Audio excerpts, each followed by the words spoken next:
May pag-asa pa bang masolusyonan ang mga pagbaha sa Metro Manila tulad nitong nakaraang linggo? Pwedeng mabawasan pero hindi tuluyang maiwasan ayon sa Department of Public Works and Highways o DPWH. Yan ay kung matatapos ang Flood Control Master Plan.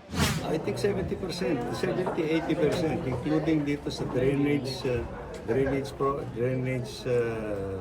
program inside Metro Manila, addressing yung mga basura and yung mga informal settlers natin. Taong 2012 pa una na aprobahan ang master plan pero wala pa sa kalahati ang naipatupad.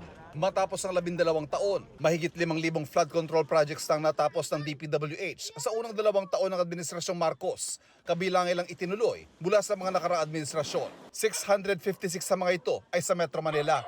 Sa kabila ng matinding baha noong nakaraang linggo, nanindigan ng DPWH na hindi nauwi sa wala ang mga tinapos sa flood control projects. Kita naman natin that the flood waters have receded quite faster than Ondoy, no?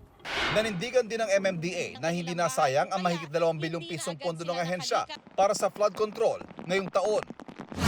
Ginamit na lang halimbawa ang Provident Village sa Marikina. Dati, lagpas bubong ang tubig dyan. Ngayon po, hindi. So, nakatulong. Malaking bahagi ng flood control sa Metro Manila ang pagsasayos sa mga drainage na ilang dekada ng disenyo. 70% nito ang barado na, kaya kailangan linisin at lakihan. Bagay na iniutos ng Pangulo na gawin na agad. Iniutos din ng Pangulo ang mas maraming water impounding system o mga imbakang sasalo sa tubig mula sa matataas na lugar. Pero sa ngayon, plano pa lang yan at hindi rin may pangakong matatapos sa termino ni Pangulong Bongbong Marcos. Habang wala pa at sa gitna ng inaasahang malalakas sa ulang dala ng posibleng La Nina, tututukan din ang problema sa basura na bumabara sa mga daluyan ng tubig at nakakasira sa pumping station.